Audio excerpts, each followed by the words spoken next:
नमस्कार मित्रों, आज हम जानेंगे ऋषि कश्यप के बारे में, जिन्हें जीवन का बीजदाता कहा गया। मित्रों, जब इस विशाल ब्रह्मांड को देखते हैं तो कभी सोचा है ये इतनी विशाल सृष्टि कैसे बसी होगी? ये अनंत आकाश, ये जल से भरी नदियाँ, ये हरे भरे वन और जीवन से भरी धरती, इन सबका आधार क्या है? अब आप सोचिए मित्रों, ये सब कुछ यूं ही नहीं है। हर कण में एक कथा है। जब हम पुराणों और वेदों का अध्ययन करते हैं तो पाते हैं कि इस सृष्टि का आरंभ एक महाशक्ति से हुआ। वो शक्ति जिसने अंधकार को चीरकर प्रकाश को जन्म दिया। उनका नाम है ऋषि मरीचि, जिसने शून्य से अस्तित्व का निर्माण किया।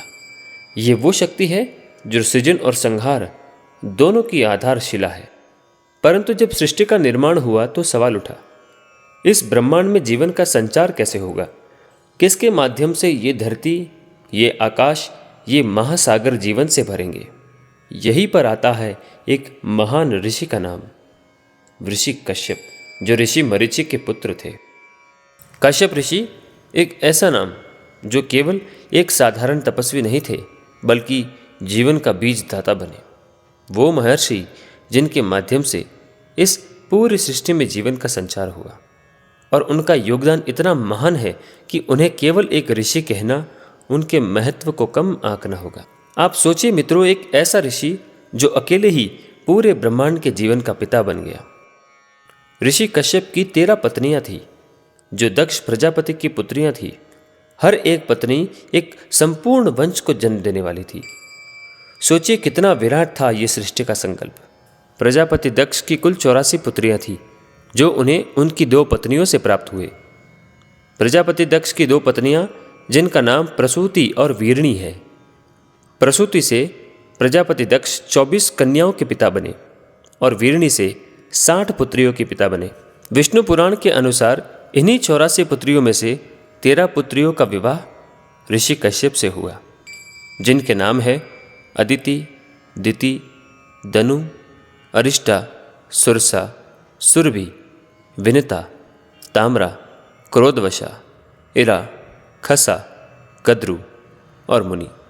मित्रों, कश्यप ऋषि की पत्नियों की संख्या और नामों में विभिन्न ग्रंथों में कुछ भिन्नताएं हैं।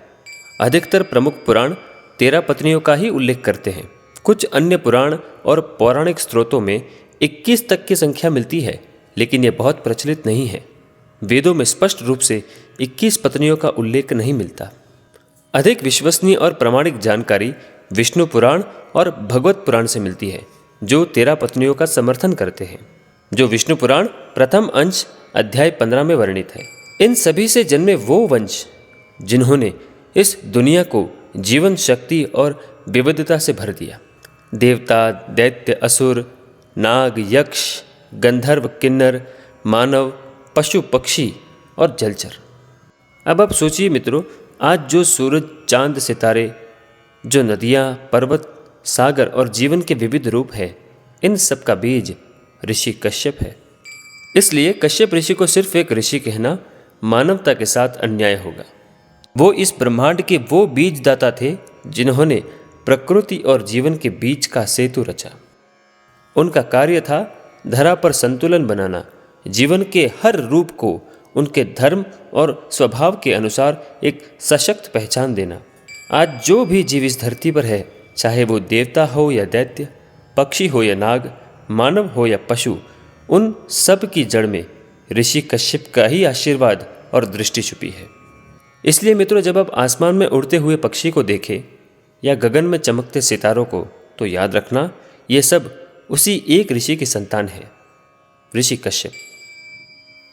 मित्रों, आपने हमारे पिछले एपिसोड में सुना कि महर्षि कश्यप से समस्त जीवों की उत्पत्ति हुई, और हमने वहाँ मनुष्य शब्द का भी उल्लेख किया। अब कोई पूछ सकता है, क्या मनुष्य कश्यप से उत्पन्न हुए? हमने तो सुना है मनु और शत्रुपा से मानव जाति की शुरुआत हुई थी। तो आइए इस सत्य को शास्त्रों से समझते हैं। मित्रों, सृष्टि की रचना का यह सफर जितना विशाल है, उतना ही गहन भी। जब ब्रह्मा जी ने सृष्टि की आधारशिला रखी, तो उन्होंने सबसे पहले अपने मन से मानस पुत्रों को उत्पन्न किया। लेकिन केवल मानस सृष्टि से यह संसार नहीं चल सकता था। जीवन के विस्तार और विविधता के लिए भौतिक सृष्टि की भी आवश्यकता थी। यही कारण था कि ब्रह्मा जी ने आगे मैथुने सृष्टि का आरंभ किया।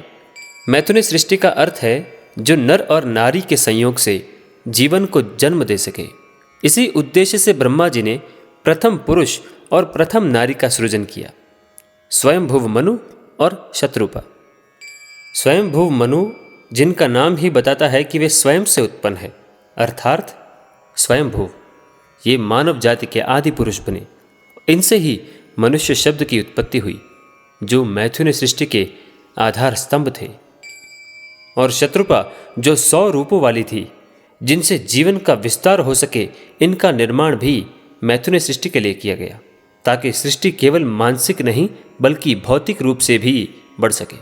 शत्रुपा और स्वयंभू मनु के 2 पुत्र थे, प्रियव्रत और उत्तानपाद।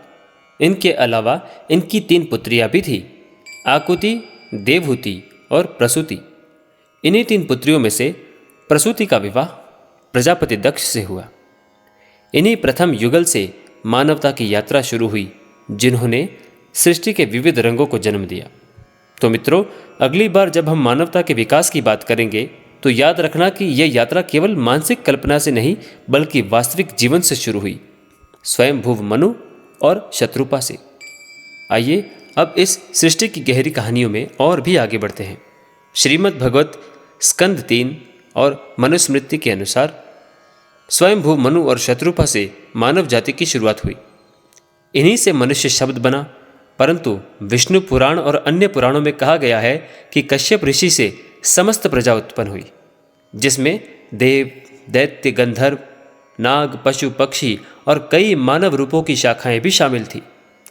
इसलिए जब हम कहते हैं कि कश्यप से जीवों की उत्पत्ति हुई, तो इसका तात्पर्य है सभी प्रजातियों का विकास, जिनमें मानव रूप की कुछ जातियां भी थी।